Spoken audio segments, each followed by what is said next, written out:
No se tiene claro exactamente en qué año se inició la construcción de la obra, pero se especula que existía ya desde el periodo de los ayamarcas.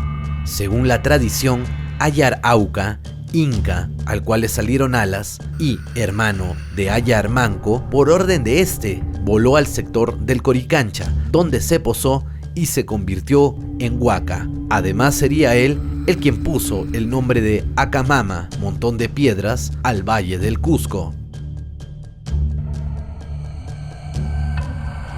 Luego, la etnia Ayarmaca mantuvo guerras con otros reinos, incluyendo los incas, con quienes combatieron desde sus inicios hasta la aparición de Pachacútec, es decir, por 2 siglos. Luego de la victoria inca, los ayarmacas quedarían divididos y serían anexados al creciente estado inca. De esta manera, los incas se apoderaron del reino del Cusco.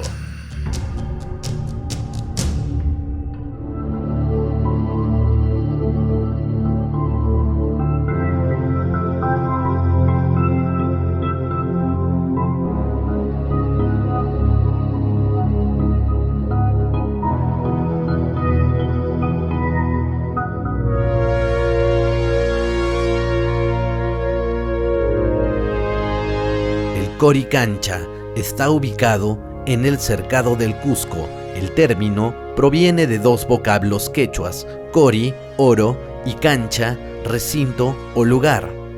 También se le conoce con el nombre de Inti Cancha o Palacio del Sol. Fue uno de los recintos más venerados, donde se rendía culto al dios Inti.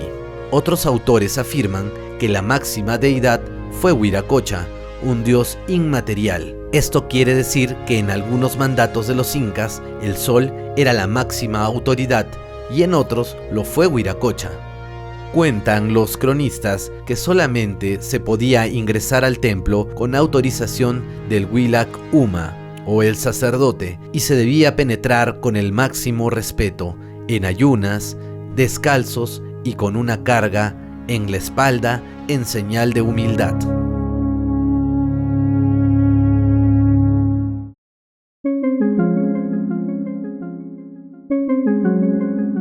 El frontis era un hermoso muro proveniente de la más fina cantera, decorada únicamente con una banda continua de oro puro, de 1 palma de alto a 3 metros del suelo y un techo de paja fina dedicadamente cortada.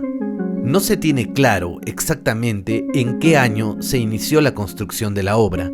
Según otras corrientes alternativas, se cree que hace muchos siglos atrás los primeros Capacs encontraron este recinto sagrado y era casi una réplica de un templo del lago Titicaca. Es indudable pensar en una mano de obra similar a la de los antiguos arquitectos prediluvianos de hace más de 30.000 años. Las remodelaciones sucesivas que tuvo este magnífico recinto hace ahora muy difícil conocer cuál fue su forma y propósito primigenio en el antiguo Tahuantinsuyo. Los incas modificaron este templo varias veces. Luego de la llegada de los españoles, se procedió nuevamente a desmantelar este lugar. También fueron los terremotos que se produjeron en Cusco en 1650 y 1950 los causantes de la destrucción de la reconfiguración de la arquitectura de la conquista del Coricancha, donde se perdió gran parte de la catedral española de Santo Domingo, la cual se alzaba en el yacimiento del templo de Huiracocha, haciendo que fuera necesario reconstruirla en ambas ocasiones. Sus cimientos incas y la parte inferior de los muros habían sobrevivido intactos a estos desastres naturales gracias a su característico diseño basado en un elegante sistema de bloques poligonales que encajaban unos en otros. Estos bloques, así como la disposición general del lugar, era prácticamente todo cuanto quedaba de la estructura original,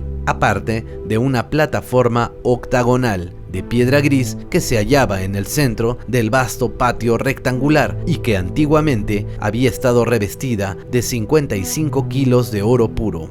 A ambos lados del patio había unas antecámaras que también pertenecían al templo del Inca, las cuales ostentaban detalles arquitectónicos tan refinados como muros de anchura decreciente y unos nichos maravillosamente tallados en granito. Cuentan las crónicas que este lugar había estado cubierto por más de 700 láminas de oro puro, cada una de las cuales pesaba aproximadamente 2 kilos, y que su espacioso patio contenían unos campos de espigas de maíz que estaban confeccionadas con oro. Descripciones así no hacen por lo menos recordarnos el templo de Salomón en la lejana Jerusalén, el cual, según se decía, también estaba adornado con láminas de oro y unos maravillosos árboles frutales, también de oro. Además, el templo del Coricancha poseía muchas divinidades al interior, pero en diferentes nichos, y como principal, el dios del sol, Inti, representado por una figura masculina, llamado Punchaocanchic, en tamaño real de oro, y en otros, como la diosa Luna, por una figura femenina hecha en plata.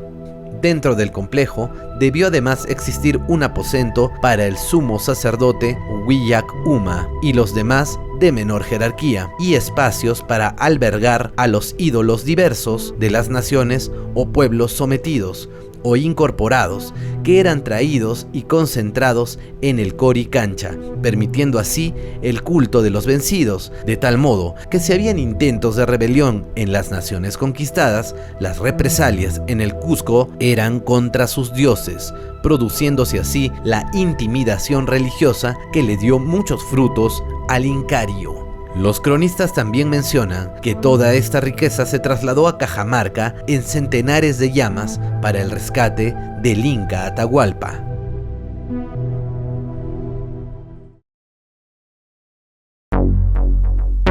Sobre el material de la roca trabajada son la piedra calcita y andesita los utilizados para la elaboración de muros totalmente lisos y unidos con precisión quirúrgica, sin argamasa. Esto en los muros exteriores e interiores, pero con almohadillado en los interiores, como el templo dedicado a la luna y las Pléyades. Los materiales y la técnica del templo son muy parecidos al de Sacsayhuamán o Machu Picchu, a excepción de que aquí no se presenta el estilo megalítico, sino más bien un estilo imperial con aparejo regular en paralelepípedos, piedras de río que tienen compuestos de cuarzo y son pulidos con diversos engranajes. El muro ha sobrevivido al tiempo, los embates humanos y sísmicos, del cual nos evidencia que fue una de las mejores obras inca. Se cree que en este templo se hallaron las momias de los gobernantes sentados en tronos de oro, al igual que se encontraban dobles de las momias, también en oro.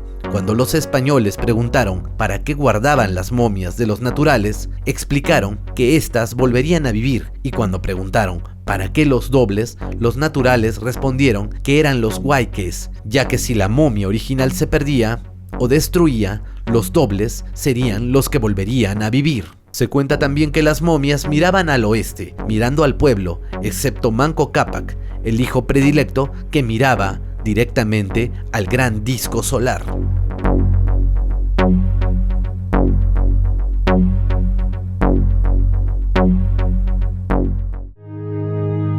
El cronista andino Juan Santa Cruz Pachacuti, en el año de 1613, hizo un dibujo con pluma que forma parte de la crónica Relación de Antigüedades del Reino del Perú. Dice el cronista que el dibujo original se hallaba en una pared interior a manera de altar mayor o fachada principal del templo solar del Coricancha. Él nunca vio el original, pero sus antepasados sí, y le contaron con muchos detalles, de manera que Pachacuti hizo una reproducción bastante cercana al original, lo que constituye un dibujo muy interesante, donde hay elementos de tipo cosmológico que nos señalan muchos aspectos de la cosmovisión andina relacionados con la astronomía inca, ciclos del paso de la Tierra en su viaje alrededor del Sol, Vía Láctea o Pilcomayo, río celestial, Cruz del Sur, estrellas y constelaciones con representaciones